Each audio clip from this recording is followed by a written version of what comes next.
Gravitational field पहले. So according to the field concept, every mass modifies the space around it. So this modified space is called gravitational field. तो basically layman's language में जैसे जो हम समझें कि एक मास के आसपास का रीजन जहाँ पे उस मास के वजह से ग्रेविटेशनल फील्ड अप्लाई हो सकता है, वो पूरा जो रीजन है, पूरा स्पेस जो है, वो ग्रेविटेशनल फील्ड कहलाता है उस पर्टिकुलर मास का. तो अगर हमारे पास एक स्मॉल मास m है, तो इसके आसपास का जो ये पूरा रीजन है, ये पूरे रीजन में जहां पे कि ग्रेविटेशनल फील्ड एक्ट करता है, वो पूरा रीजन इसका बेसिकली ग्रेविटेशनल फील्ड हो गया, जहां जहां पे ग्रेविटेशनल फोर्स इस पे एक्ट करेगा. So when any other mass is placed in this field, it feels a gravitational force of attraction due to its interaction with the gravitational field. So gravitational field is the region around a mass within which another mass can experience its gravitational force. ठीक है. तो gravitational field जो है, this is a region around the mass within which another mass can experience a gravitational force, जो हम लोग अभी बात कर रहे थे. So when another mass is placed in this field, it feels a gravitational force of attraction due to its interaction with the gravitational field. ना gravitational field intensity क्या है?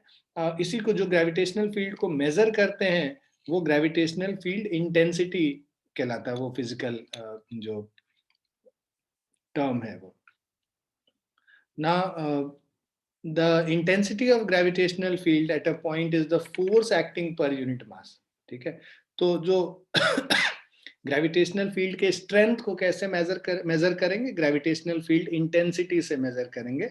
और ग्रेविटेशनल फील्ड इंटेंसिटी क्या होता है? Gravitational force per unit mass, per unit test mass. So gravitational field at a point is the intensity of gravitational field at a point is the force acting per unit mass of a test particle kept at that point. Let F be the force on a test mass m naught placed at a point P in gravitational field of some mass capital M. तो एक mass capital M है ना? ये इस पे एक small m पे एक फोर्स लगा रहा है F. तो F divided by this small mass m not, force per unit test charge per unit test mass, is equal to the gravitational field intensity, जिसको E से रिप्रेजेंट कर रहे हैं. E is equal to F by m naught. ये relation हो जाता है.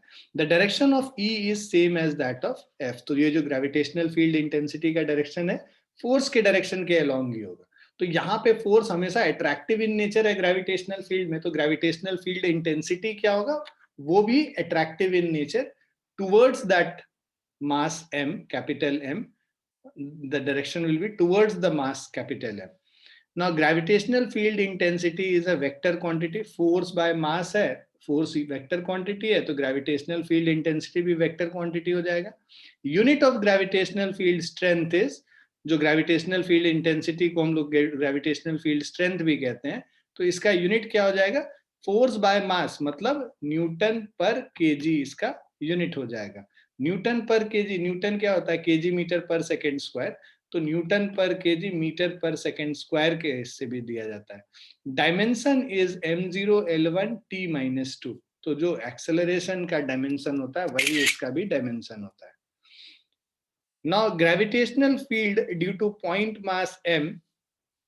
तो अगर एक so consider a body of mass capital M, ये ऑब्जेक्ट है कैपिटल M का. To determine its gravitational field intensity at a point P at a distance r from its center, let a test mass small m, है ना, यहाँ पे एक small m test mass है.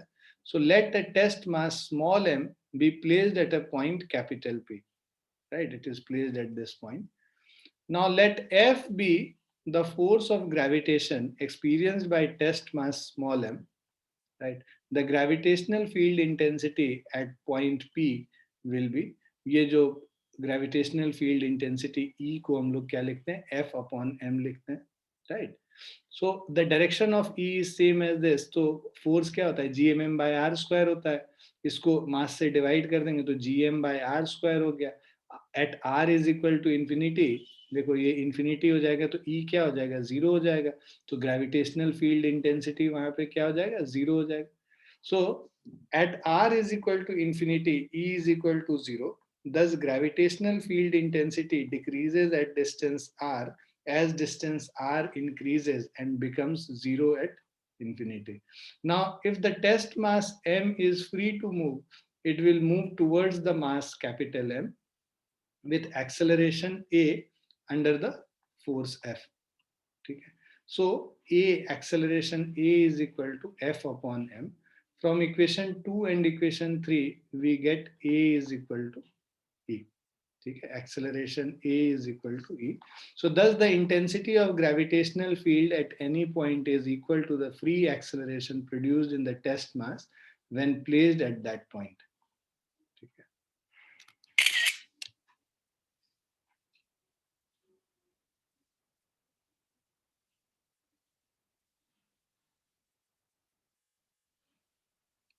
ठीक है बच्चों. So intensity of gravitational field क्या हो गया, at any point is equal to free acceleration produced in the test mass when placed at that point. तो ग्रेविटेशनल फील्ड के वजह से, ग्रेविटेशनल फोर्स के वजह से जो एक्सेलरेशन होगा, that is equal to gravitational field intensity. Now as the distance r increases, जैसे जैसे डिस्टेंस r इंक्रीज करेगा, ग्रेविटेशनल फील्ड स्ट्रेंथ डिक्रीज करेगा, और r is equal to infinity पे हमने देखा value of intensity of gravitational field zero हो जाता है. Intensity of gravitational field at a distance r from the centre of earth is gme by r square हो जाएगा, है ना. सो वेयर हम लोग ये देख सकते हैं e is inversely proportional to square of the distance from it.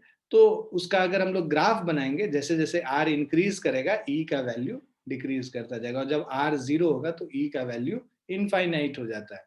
So e gravitational field intensity is equal to G M E by R square, को हम लोग small g acceleration due to gravity कहते हैं. It is clear that intensity of gravitational field at any place is equal to acceleration due to gravity. ठीक है.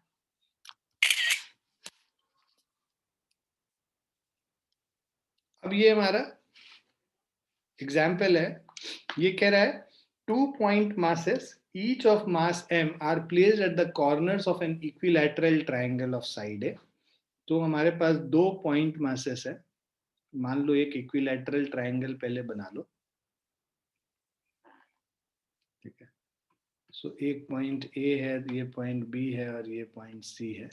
सो 2 point masses each of mass m, तो एक mass small m यहाँ पे हो गया, दूसरे का स्मॉल m यहाँ हो गया, are place at the corners of an equilateral triangle of side a. ये साइड ए हो गया. Find the net gravitational field intensity at the third corner of the triangle. तो यहाँ पे नेट ग्रेविटेशनल फील्ड इंटेंसिटी हमें निकालना है. तो देखो ये मास के वजह से इधर एक फील्ड इंटेंसिटी होगा, जिसको हम लोग लेट से ई बी कर देते हैं. ठीक है. एक ग्रेविटेशनल फील्ड इंटेंसिटी इधर हो गया, दूसरा ग्रेविटेशनल फील्ड ए के वजह से इस तरफ हो गया. तो लेट्स से, ठीक है, ये ए के वजह से जो इधर फील्ड इंटेंसिटी है ई ए हो गया, और ये मान लो ई बी हम लोग लिख रहे हैं. Find the net gravitational field intensity at the third corner. तो ई ए और ई बी का वेक्टर ये कर लेंगे. ये एंगल 60 डिग्री है, तो इसका जो वैल्यू होगा, जो मैग्नीट्यूड होगा, so this is equal to root under, अच्छा, E A will be equal to EB is equal to GM, G small m divided by A square. ठीक है. सो ये क्या हो जाएगा, ई ए का square plus E B square plus 2EA into EB cos of the angle between them. Cos of angle between them is 60 degree. So this is equal to, this is E net, net intensity. So E A square मतलब ये देखो, ई ए square, ई B square और 2, ये दोनों सारे values तो एक ही है. सो इसको मान लो is equal to capital E कर लेते हैं. e square plus e square plus 2e square cos 60 degree is 1 by 2. So this is 3e square root 3e. So this is root 3 into gm upon a square.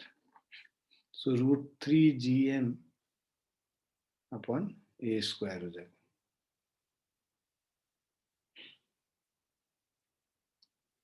Clear है बच्चों? Yes, sir.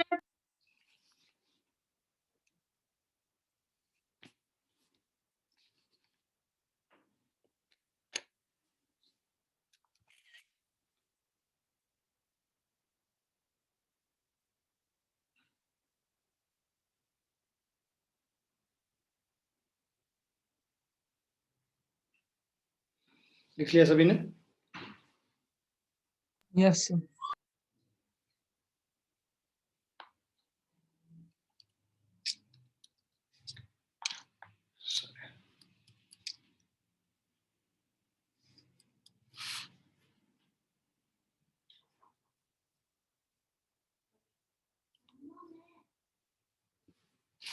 So find the field strength. Sorry.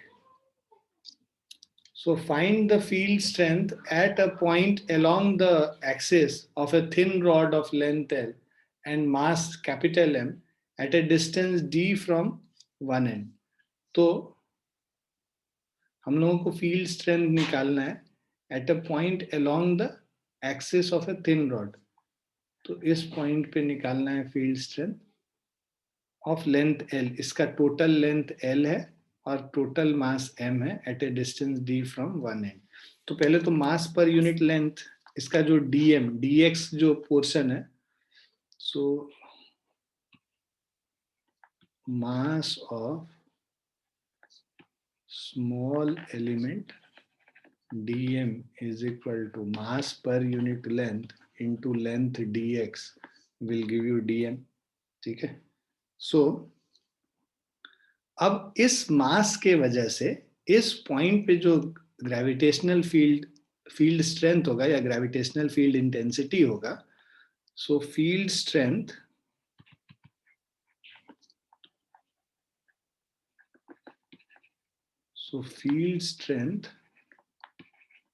due to mass dm at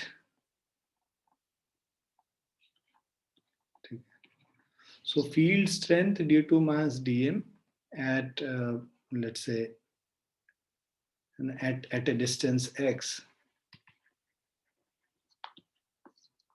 will be equal to g into gm by x square, g dm upon x square. ठीक है. So this is equal to de.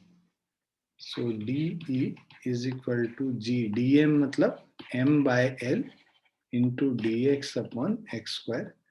पूरा intensity निकालना है, पूरे length of rod के वजह से intensity निकालना है, तो इसको इंटीग्रेट कर देंगे. डी 0 से लेके ई तक इंटीग्रेट होगा और x का वैल्यू जो है, x का वैल्यू यहां से हम लोग मेजर कर रहे हैं, x का वैल्यू l x का वैल्यू ये d से लेके d प्लस l तक, मतलब d प्लस l से लेके d तक वेरी करेगा. So this is d to d plus l, है ना. हम लोग x अगर यहां से मेजर कर रहे हैं इस पॉइंट से, तो पहले d डिस्टेंस पे था, बाद में d प्लस l डिस्टेंस पे हो जाएगा. सो d से लेके d प्लस l तक हम लोग x को वेरी करा रहे हैं. अब ये कांस्टेंट है, दिस इज इक्वल टू, अब d को इंटीग्रेट करोगे तो e आ जाएगा और ये G M by L constant है, बाहर हो गया. dx by x square, dx by x square का इंटीग्रेशन d से d प्लस एल. अब देखो ये समझो कि ये जो X square 1 by x square है, x टू द पावर -2 होता है, उसको इंटीग्रेट कर दोगे तो x to the power -2 plus 1 by x to the power, so x to the power -2 dx का इंटीग्रेशन करोगे x to the power -2 plus 1 divided by -2 plus 1, मतलब x to the power -1 by -1 which is equal to -1 by x. तो -1 by x हो गया, तो इसको हम लोग लिखेंगे gm/l -1 by x, और जो लिमिट है d से लेके d plus L, upper limit minus lower limit, मतलब gm/l upper limit -1 by d plus L minus lower limit minus minus plus हो गया 1 by d. So this is gm/l minus d plus l d into d plus l, और ये l cut जाएगा, gm/l l divided by d into d plus l और l cut गया. So this is equal to gm divided by d into d plus l. Clear है बच्चों? Yes, sir.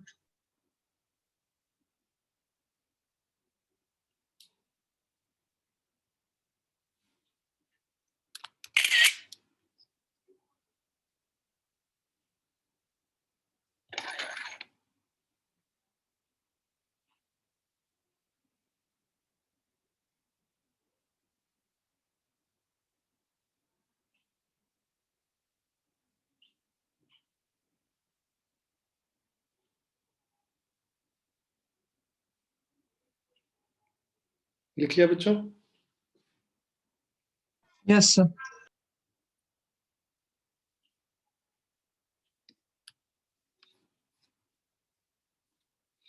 Okay. Now, the distance between Earth and Moon is about 3.8 into 10 to the power 5 kilometer. So distance between Earth and Moon is this. At what distance or points will the gravitational field strength of Earth-Moon system be zero? Given mass of Earth is 81 times the mass of Moon. ठीक है.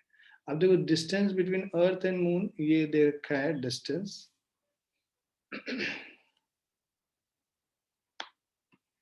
X is equal to 3.8 into 10 to the power 5 kilometer. Right. अब देखो अर्थ और moon को यहाँ पे point masses हम लोग कंसिडर करेंगे, क्योंकि distance between them is very large as compare to the radius of each of them. तो नाउ अब बीच में कह रहा है at what point will the gravitational field strength of earth moon system be zero. तो जितना मान लो ये टू मासेस है, ये मास ऑफ अर्थ है, ये अर्थ हो गया और ये मून हो गया, इसके x डिस्टेंस पे मास ऑफ अर्थ से मान लो x डिस्टेंस पे हम लोग निकाल रहे हैं, ठीक है, जहां पे ये ग्रेविटेशनल फील्ड स्ट्रेंथ जीरो है एट अ डिस्टेंस x. तो ये जो डिस्टेंस होगा ये d मान लो, इनके बीच का डिस्टेंस है, तो ये d माइनस एक्स हो जाएगा. तो basically gme upon x square is equal to gmm upon d minus x का whole square. Mass of earth is 81 times mass of moon, G cut गया, 81 times mass of moon by x square is equal to mass of moon by d minus x का whole square. Mass of moon cancel हो गया. अब इसको हम लोग solve कर लेते हैं. d माइनस एक्स का whole square into 81 is equal to X square. ठीक है. सो दिस विल बी, इसको ऐसे कर सकते हैं, d माइनस एक्स का whole square is equal to X square by 81 और x बाय 9 का होल स्क्वायर, दोनों तरफ स्क्वायर रूट ले लो, तो d minus X is x by 9 हो गया, right. So d is equal to x plus x by 9. So this is 10x upon 9, right. और x is equal to 9 into d divided by 10. So 9 into 3.8 into 10 to the power 5 divided by 10. So ये cancel हो गया, 10 to the power 4 है. So 9 into 3.8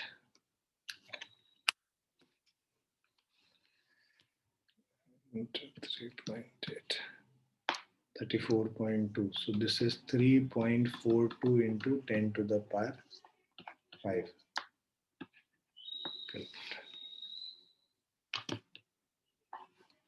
Clear बच्चों? Yes, sir.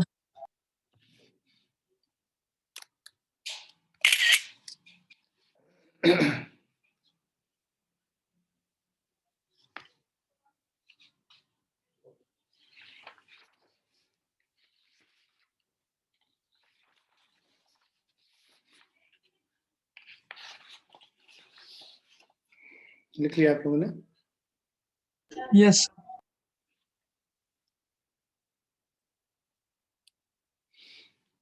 Now intensity of gravitational field due to hollow spherical shell अब हम लोग देखें. So let m is the mass of spherical shell, r is the radius of the shell. Let E is the gravitational field intensity at a distance r from the center of the cell. अब यहाँ पे 3 cases जैसे force में कर रहे थे वैसे ही यहाँ पे भी. So gravitational field intensity outside the cell at point P, एक बाउंड्री पे P डैश और दूसरा inside the cell P double dash. तो when r is greater than r, तो आउटसाइड द सेल क्या हो जाएगा, E outside is minus gm by r square. Negative sign ये बताता है कि अंदर के तरफ है, मतलब opposite to the direction of r. Now second is gravitational field intensity at the surface of the cell at point P dash, that is r is equal to capital R is minus gm upon r square. ठीक है.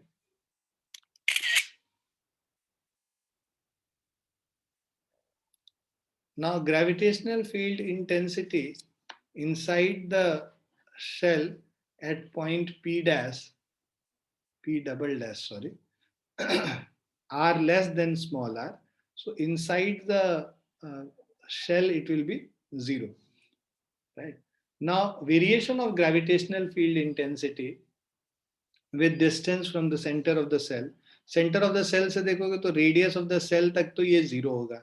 अब cell के radius पे मतलब boundary पे जैसे पहुंचेंगे वो minus GM by R square हो गया, और उसके बाद जैसे जैसे आर को इंक्रीज करोगे ये डिक्रीज होता जाएगा और इंफिनिटी पे जाके फिर से ये 0 होगा, क्योंकि आउटसाइड में it is inversely proportional to square of the distance, inside में it is 0, and at r is equal to capital R, it will be minus gm by r square. Graph समझ में आ गया? Variation of gravitational field intensity का with distance.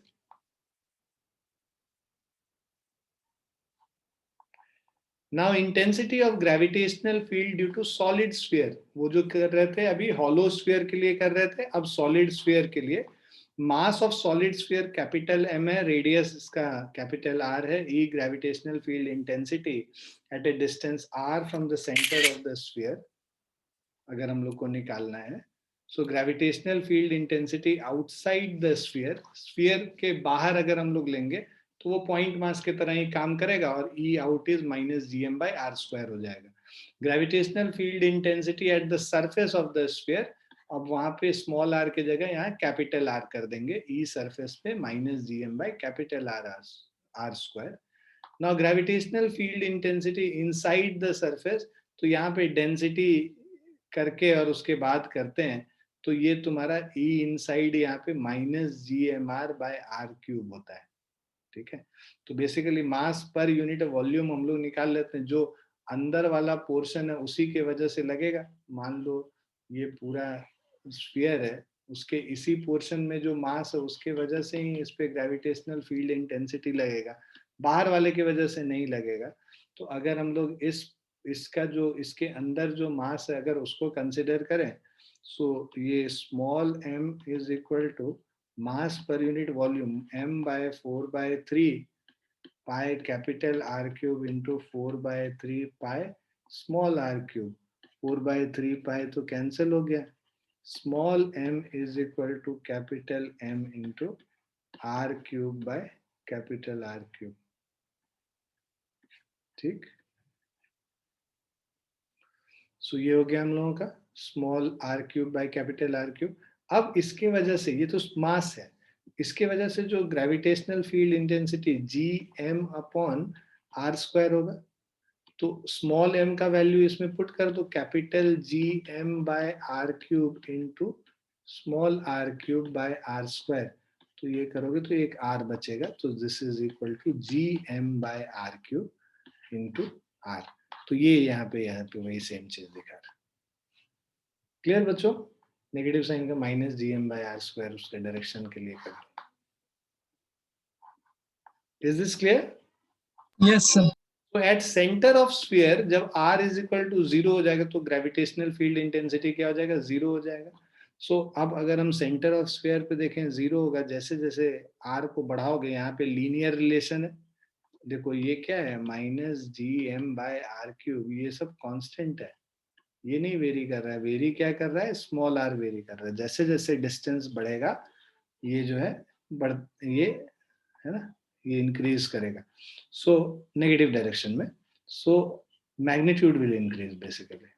तो ये देखो, ये ग्रेविटेशनल फील्ड इंटेंसिटी ऐसे इंक्रीज करते करते मिनिमम वैल्यू पे मैक्सिमम वैल्यू आ जाता है माइनस Gm बाय r², जो कि सरफेस पे है, और उसके बाद फिर धीरे धीरे ये वैल्यू कम होता जाएगा, बिकॉज यहाँ पे it is outside, it will be inversely proportional to square of the distance.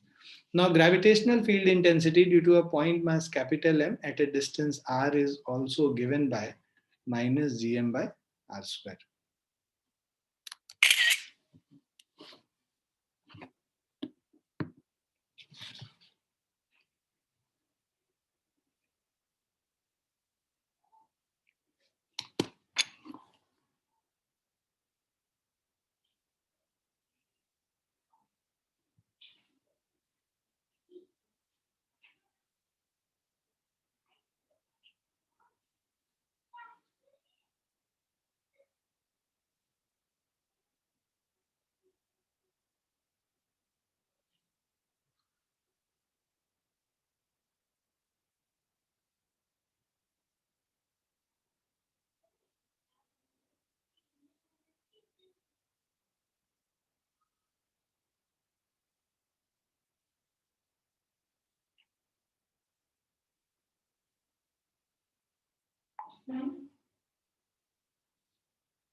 आगे समझ में बच्चों, आगे बढ़े।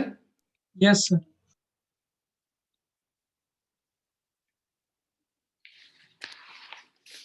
Now intensity due to uniform circular ring at its axis।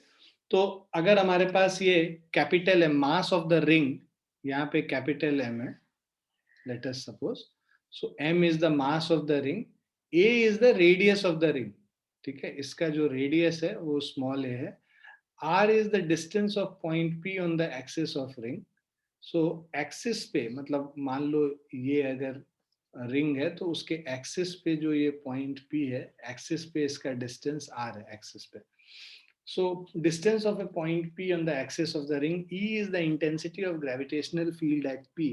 Gravitational field intensity अगर P पे निकालना है E, तो at any point on the axis of ring, gravitational field intensity will be Gmr by a square plus r square root under 3, so a square plus r square 3/2। तो ये basically ये ना तुम as it is याद कर लो, rather than कि इसका derivation वगैरह, तो क्योंकि हम लोग ऑलरेडी कर चुके हैं इसके डेरिवेशंस CBSE वाले क्लास में। सेंटर ऑफ द रिंग पे देखोगे R 0 हो जाएगा, तो ये क्या हो जाएगा, E का वैल्यू 0 हो जाएगा at the centre of the ring, ठीक है। तो एक्सिस ऑफ द रिंग पे gravitational field intensity Gmr root under a square plus r square raise to the power 3/2, मतलब वही रूट अंडर, उसी को हम बाई 2 को रूट अंडर बोल रहे हैं, और अंदर फिर क्यूब का एक टर्म रहेगा। ना यूनिफॉर्म डिस्क के वजह से वहां पे यूनिफॉर्म रिंग देख रहे थे, ये यूनिफॉर्म डिस्क अगर है तो mass of disc capital M है, रेडियस ऑफ डिस्क ए है, R distance from of the point on the axis of the ring नहीं डिस्क, ठीक है।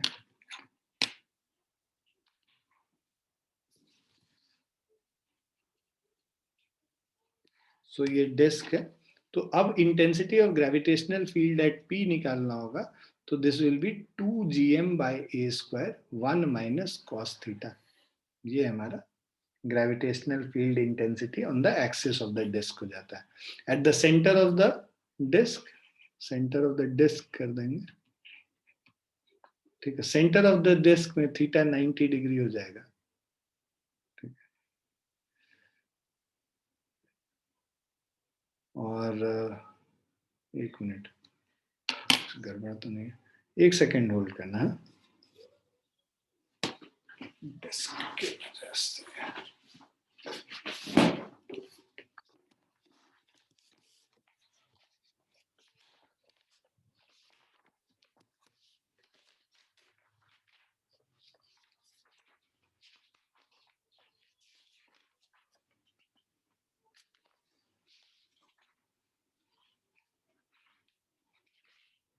GM by square 1 minus cos theta।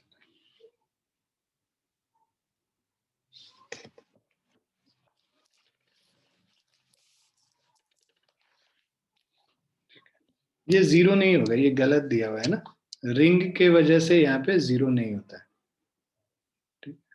तुम यहाँ पे बेसिकली आर पे डिपेंडेंट ही नहीं है, थीटा पे है मान लो। थीटा अगर सेंटर पे देखोगे तो थीटा क्या हो जाएगा, 90 डिग्री हो जाएगा, तो कॉस 90 डिग्री, राइट।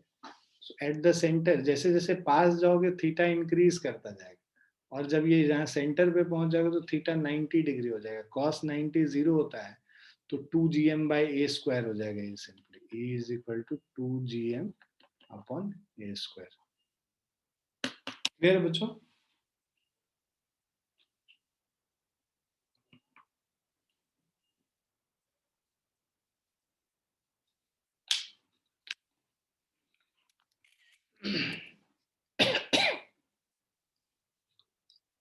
ये वही है जो हम लोग अभी कर रहे थे, उसी पे बेस्ड क्वेश्चन है।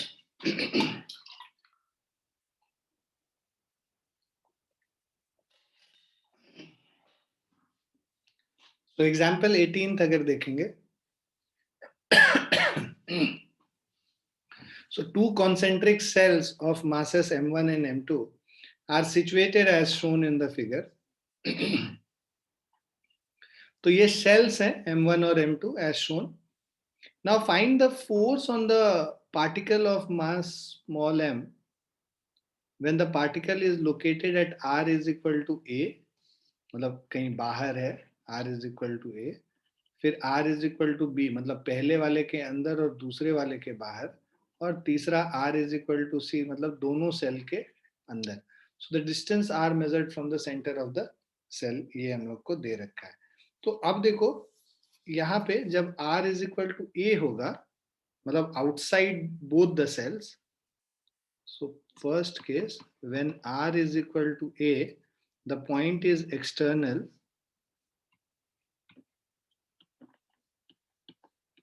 the point is external to both the cells, दोनों सेल के बाहर है ये पॉइंट, तो इसीलिए जो नेट इंटेंसिटी होगा ए पॉइंट पे, this is equal to E A लिख लेते हैं, is equal to G M one upon A square plus G M two upon A square, G times m1 plus m2 divided by a square, right।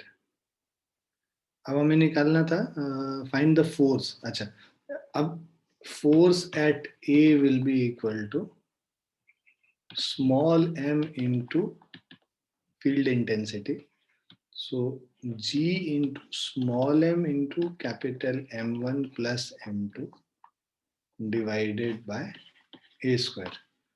अच्छा, दूसरा part r is equal to B है.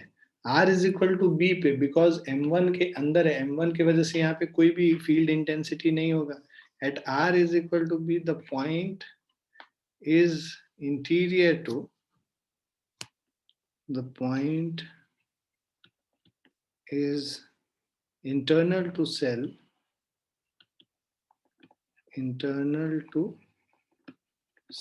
m1 and external to cell m2. तो इसका अगर हम लोग r is equal to b पे निकालते हैं, e at b is equal to m1 की वजह से तो 0 हो गया, प्लस m2 की वजह से gm2 upon b square. So this will be gm2 upon b square, and force at b is equal to gm2 into small m by b square. Third कह रहा है at r is equal to c. अब r is equal to c तो दोनों के interior हो गया, तो at r is equal to c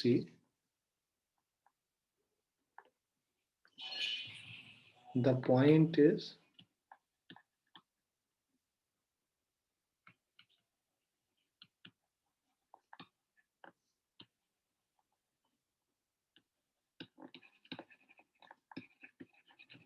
point is internal to cell m1 and m2 both, hence e at c is equal to 0.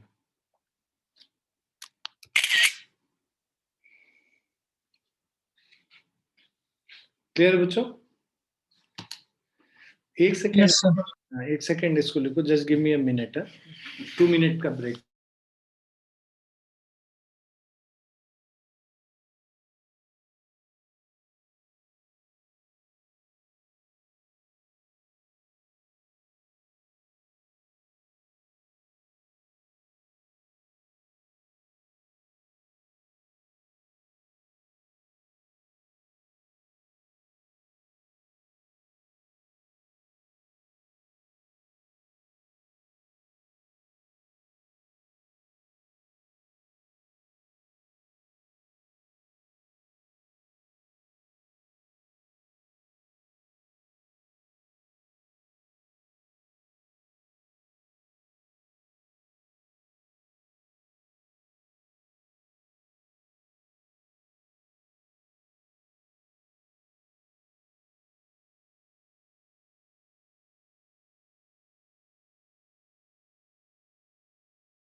हाँ sorry बच्चों, लिख लिया ना सबने?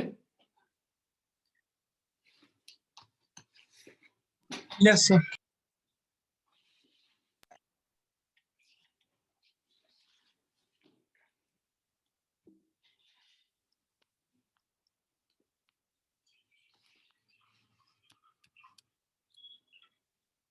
अब हम लोग ग्रेविटेशनल पोटेंशियल करेंगे।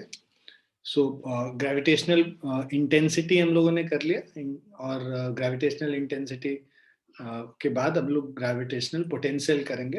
So at a point in a gravitational field, potential V is defined as negative of work done per unit mass in shifting a test mass from some reference point usually at infinity to a given point। तो जैसे हम लोग किसी unit charge को infinity से किसी point तक लाते हैं, तो उसको हम लोग इलेक्ट्रिक पोटेंशियल कहते हैं उस पॉइंट का, जितना वर्क डन हमको करने में लगता है। तो work done per unit test positive charge is equal to electric potential. तो वही सेम चीज ग्रेविटेशनल फील्ड पोटेंशियल भी यही चीज है। ग्रेविटेशनल पोटेंशियल क्या हुआ? Is defined as negative of work done per unit mass in shifting a test mass from some reference point at infinity, usually at infinity, to a given point। infinity से एक point तक किसी unit test मास को लाने के लिए जितना amount of work done करना पड़ेगा, that is equal to gravitational field potential at that point. So अगर potential V is equal to देखेंगे minus of W by M, work done divided by per unit mass. Work done क्या होता है? F dot D R होता है, force into displacement by mass m, है ना। F by m हम लोग इलेक्ट्रिक फील्ड इंटेंसिटी कहते हैं, minus E dot D R हो गया, right. So F by m is electric field intensity, जिसको हम लोग E डॉट डी आर कह रहे हैं, राइट। यहाँ पे F बाय m को E लिख रहे हैं बेसिकली, ठीक है। सो अब ये इसको अगर हम लोगों ने रिप्लेस कर लिया, तो ये हमारा जो वैल्यू होता है potential, gravitational potential is equal to minus of E dot D R infinity to r। Now that is negative gradient of potential gives intensity of field, or potential is a scalar function of position whose space derivative gives intensity। So negative sign indicates that the direction of intensity is in the direction where the potential decrease। तो gravitational जो intensity क्या है? Higher potential to lower potential का direction होता है। तो negative sign indicates that the direction of intensity is in the direction where the potential decreases, है ना। जैसे इलेक्ट्रिक करंट क्या होता था? Higher potential to lower potential का डायरेक्शन होता था वहां पे, है ना। तो इलेक्ट्रिक फील्ड का जो डायरेक्शन होता है वो higher potential to lower potential. उसी तरह ग्रेविटेशनल पोटेंशियल जो है हायर पोटेंशियल से लोअर पोटेंशियल के डायरेक्शन में होता है।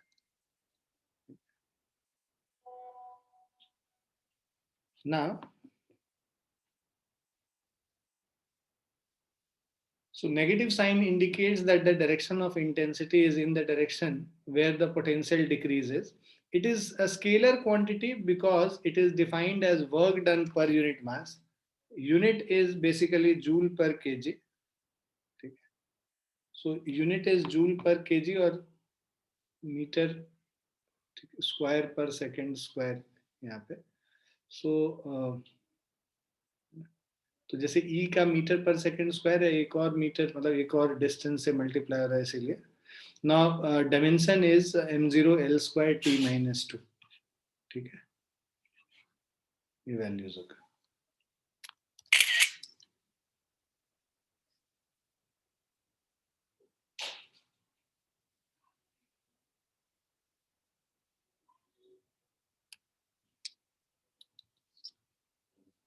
Now gravitational potential of point mass। Now we know that V is equal to minus of E dot dr। तो किसी पॉइंट मास का ग्रेविटेशनल पोटेंशियल अगर हम लोग को निकालना है ना, तो ये जो पॉइंट मास का ग्रेविटेशनल पोटेंशियल अगर हम लोग निकालेंगे, तो V is equal to minus E dot D R, infinity से R पॉइंट तक लाने में जो अमाउंट ऑफ वर्क डन करना होता है। एक सेकेंड बच्चों।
सॉरी बच्चों।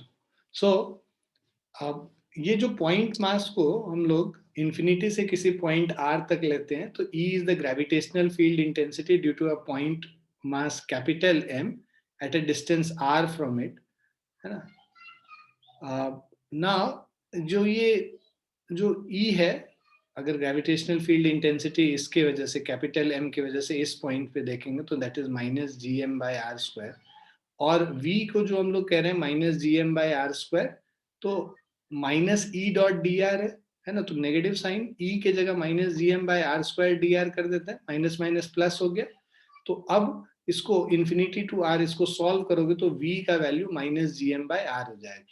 ठीक है, तो आर डिस्टेंस पे अगर हम लोग को पोटेंशियल ग्रेविटेशनल पोटेंशियल निकालना है किसी पॉइंट मास की वजह से, so that will be equal to minus of G into m upon r.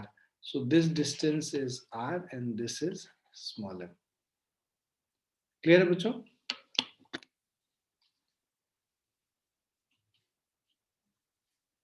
ठीक है, तो gravitational potential at due to a point mass is minus gm by r.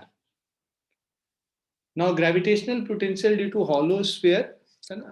अब पोटेंशियल का हम लोग देख रहे हैं हॉलो स्फीयर की वजह से आउटसाइड द सेल, है ना, कोई r जो है if it is greater than r, so outside the shell gravitational potential is minus gm upon r।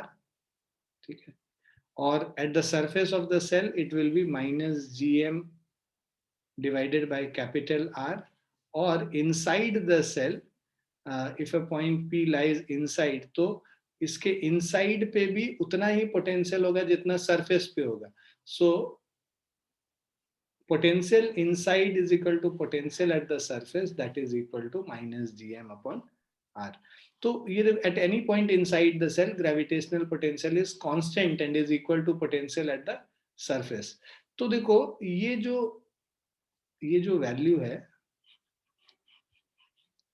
नहीं होना ऐसा, तो अगर इसको प्लॉट करेंगे ना, तो आर से लेके जीरो रेडियस तक पूरे हर जगह पर ग्रेविटेशनल पोटेंशियल सेम होता है, सेंटर तक, बाउंड्री से लेके सरफेस से लेके इंटरनल पॉइंट पे कहीं पे भी ले ले, हर पॉइंट पे ग्रेविटेशनल पोटेंशियल सेम होगा minus G M by R. और जैसे जैसे हम लोग आर का वैल्यू अब सरफेस से दूर जाएंगे तो आर इंक्रीज करेगा। ये आउटसाइड द सरफेस ये क्या है, ये minus G M by R है, तो it is inversely proportional to are.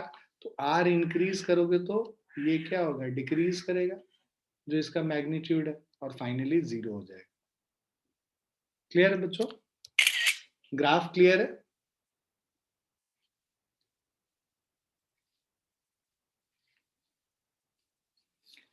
Now gravitational potential due to solid sphere. So solid sphere के वजह से जब gravitational potential देखते हैं, so outside the sphere अगर हम लोग चेक करेंगे, so at that point this is considered as a point mass only. Outside the sphere ये minus gm by r हो जाएगा, surface of the sphere पे minus gm by r होता है, और inside में ये जो है ना थोड़ा डिफरेंट होता है, मतलब इसको बेसिकली हम लोग कैलकुलेट करते हैं, बट मतलब ये डेरिवेशन वगैरह is not important for you, you just remember the फॉर्मूले। सो इनसाइड मतलब मान लो हमारे पास ये सॉलिड स्फीयर है जिसका कि रेडियस कैपिटल आर है, और इनसाइड हम लोग कोई पॉइंट देख रहे हैं जिसका डिस्टेंस सेंटर से स्मॉल आर है, तो ये इसका ग्रेविटेशनल पोटेंशियल इस पॉइंट पे होगा minus G M 3r square minus small r square divided by 2r cube. Is it clear? Yes, sir. Now at centre of the sphere, तो अब इसको अगर तुम यहीं पे निकालोगे सेंटर ऑफ द स्फीयर में, तो r का वैल्यू क्या हो जाएगा, जीरो हो जाएगा। तो gm 3/2r हो जाएगा, 3/2r मतलब 1.5, तो 3/2 gm upon r, that is 1.5 gm upon r। gm upon r surface पे जो पोटेंशियल है वो है, तो 1.5 times the potential at the surface. तो potential gravitational potential at centre is 1.5 times that at the surface.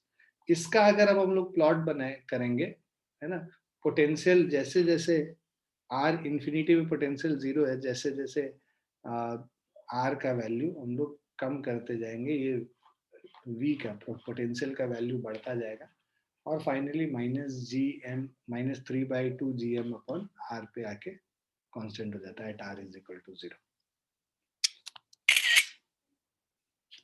Clear बच्चों? Gravitational potential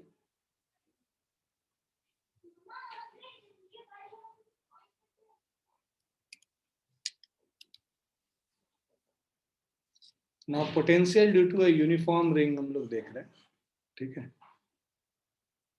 तो due to uniform ring अगर हम लोग पोटेंशियल देखते हैं, so this is equal to R distance पे हम लोग देख रहे हैं, एक्सिस पे आर डिस्टेंस पे अगर हम लोग ग्रेविटेशनल पोटेंशियल निकालना है और ए इस रिंग का रेडियस है, तो at point P the potential is -GM divided by root under A square plus R square. At centre R is equal to 0 होगा, जब सेंटर पे आर 0 है तो v is equal to -GM upon a हो गया, ठीक है। तो पॉइंट P पे कहीं पे भी रेडियस R पे जो पॉइंट P है, मतलब at a distance R on the axis of ring, तो वहां पे -GM by root under A square plus R square होगा और सेंटर ऑफ द रिंग में R का वैल्यू 0 कर लोगे तो -GM अपॉन ए हो जाता है। क्लियर बच्चों? Yes, sir. Now potential due to large number of particle, कई सारे पार्टिकल्स हैं, उन सभी का पोटेंशियल अगर हम लोग को निकालना है तो sum of all the potential due to all the particles, we'll just add them together. So gravitational potential due to large number of particles is given by scalar addition of all the potentials. तो V is equal to V1 plus V2 plus V3 up to Vn, तो -GM by R1 हो जाए। मान लो एक M1 particle है at a distance R1 from this point, M2 is at a distance R2 from this point, M3 is at a distance R3 and so on. So यहाँ पे इस point P पे अगर total gravitational net gravitational potential निकालना है, so that is सबके वजह से जो पोटेंशियल है, M1 के वजह से मान लो पोटेंशियल V1 है, M2 के वजह से V2 है, इसके वजह से V3 एंड सो ऑन, सारे पोटेंशियल्स को ऐड करते चले जाएंगे, -GM upon R1 -GM upon R2 -GM upon R3, तो minus of G summation of MI upon RI, ये हमारा ग्रेविटेशनल पोटेंशियल हो जाएगा, नेट ग्रेविटेशनल पोटेंशियल। क्लियर बच्चों?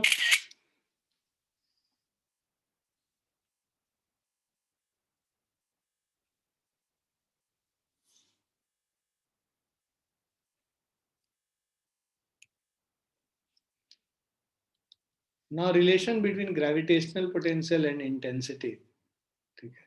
तो देखो ग्रेविटेशनल पोटेंशियल हम लोगों ने क्या बोला था, V is equal to minus of E dot D R, ठीक है, और E is equal to minus dV upon D R, ठीक है। E is equal to minus dV upon D R और V is equal to minus of E dot D R का integral. Is this clear? Clear है बच्चों? Yes, sir. ये हम लोगों ने ग्रेविटेशनल पोटेंशियल का जो डेफिनेशन डिफाइन किया था उससे था, और उसी को अगर दोनों तरफ डिफरेंशिएट कर दोगे ना तो ये हो जाएगा dV is equal to minus E dot D R, तो minus dV upon D R is E आ जाएगा।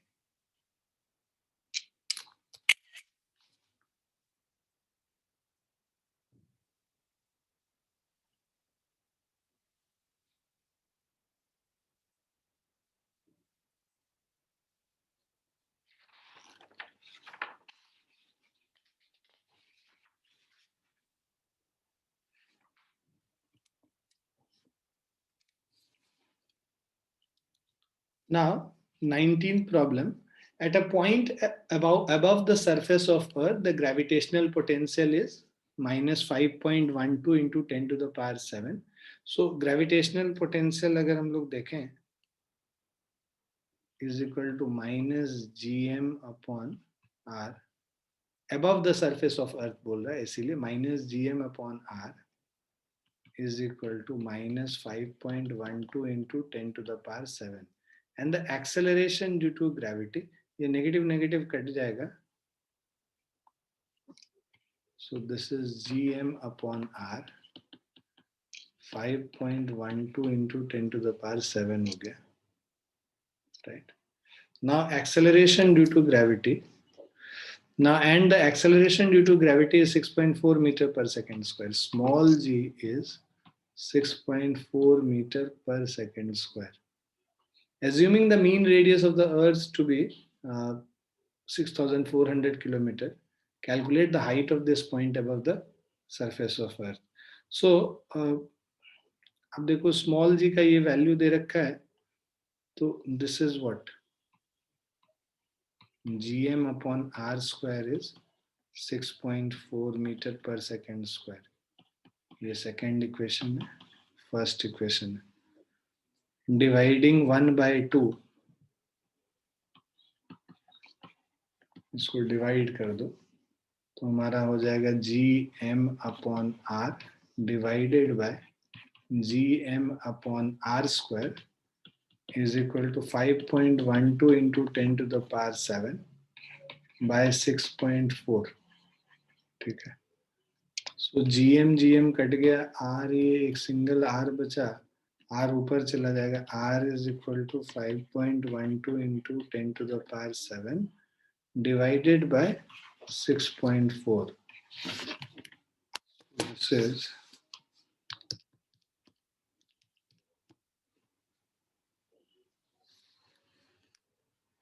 so this is equal to 8 into 10 to the power 6 meter. ठीक है. This is, अब ये कह रहा है 8 into 10 to the power 6 meter मतलब 8 into 10 to the power 3 kilometer, that is 8,000 kilometer, और radius of earth 6,400 kilometer है, तो h क्या होगा, h is equal to radius of earth, sorry, small r is equal to radius of earth plus height h above the surface of earth, है ना. ये r ही हो गया, ये h हो गया, ये तो total distance r है, small r center से. So ये r e plus h हो गया, this is 6,400 plus h is equal to 8,000. So this is h is equal to 1,600 kilometer. Small h is equal to 1,600 kilometer. Clear बच्चों?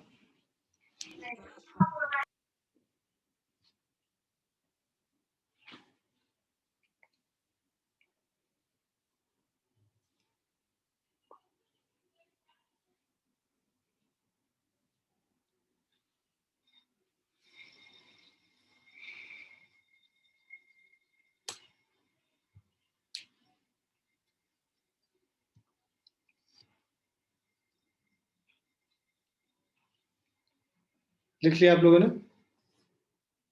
Yes, sir.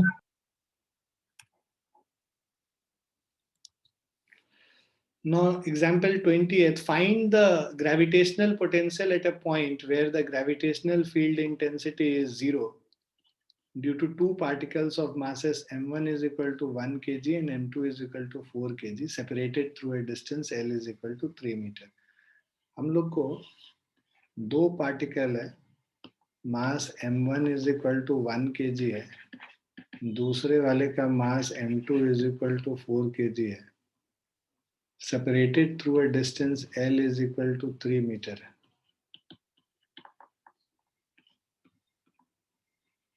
ठीक है. So find the gravitational potential at a point where the gravitational field intensity is 0 due to two particles of masses this. हमें इस point पे potential निकालना है जहां पे ग्रेविटेशनल फील्ड इंटेंसिटी 0 है. तो ग्रेविटेशनल फील्ड इंटेंसिटी अगर 0 है तो मतलब देखो जी m1 अपॉन ये x हो गया, जी m1 upon x square is equal to gm2 upon L minus x का होल स्क्वायर. ये डिस्टेंस L minus x हो गया.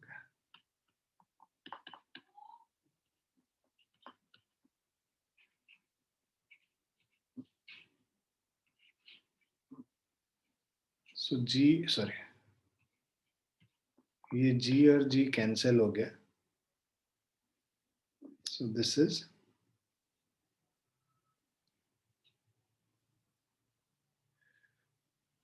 m2 is equal to 4 kg है, तो 1 by x square is equal to 4 by l minus x का whole square. दोनों तरफ square root ले लो. स्क्वायर रूट लेंगे तो 1 by x is equal to l का वैल्यू तो 3 है. So this is 2 by 3 minus x और प्लस माइनस साइन साथ में ले लेंगे क्योंकि स्क्वायर रूट कर रहे हैं. अब ये दो cases x is equal to +2 plus, मतलब अब जब पॉजिटिव साइन लोगे 1 by x is 2 by 3 minus x, 3 minus x is 2x, 3x is equal to 3, x is equal to 1. यही नेगेटिव साइन जब लेंगे 1 by x is -2 by 3 minus x, 3 minus x is -2x, minus 3x is 3, x is equal to -1. x का value negative तो हो नहीं सकता है, तो इसको कैंसिल कर दो. ठीक है. सो अब यहाँ पे x इज इक्वल टू 1 पे हम लोग बेसिकली पोटेंशियल निकाल रहे हैं. Potential at this point is equal to -gm upon x -gm2 upon l minus x. इन दोनों को ऐड कर देंगे. ठीक है. So -gm1 upon x, this is -g को बाहर ले लो, 1 अपॉन x का वैल्यू आ रहा है 1, 1 अपॉन 1 प्लस 1 अपॉन 3 माइनस 1, 2 हो गया, 3/2 हो गया. सो दिस इज सॉरी m2 4 था ना, 4 अपॉन 2 हो गया. तो सो ये 2 2s are 4 हो गया. सो -g 1 + 2 3. So this is minus of 6.67 into 6.67 into 3 करेंगे 20.01 10 to the power -11 जूल पर kg.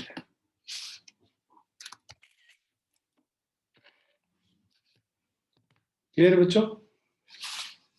Yes, sir. लिख लो सब लोग. पोटेंशियल तक इतना ही. ठीक है. और इसके आगे हम लोग जो है अब नेक्स्ट क्लास में करेंगे. ठीक है ना. तो पोटेंशियल एनर्जी कल के क्लास में हम लोग पोटेंशियल एनर्जी करेंगे और एस्केप वेलोसिटी करेंगे. देखते हैं अगर हम लोग सैटेलाइट वगैरह भी ज्यादा कुछ कर पाए. ठीक ठीक है बच्चों. चलो विल स्टॉप हियर. तो देख लेना सभी लोग.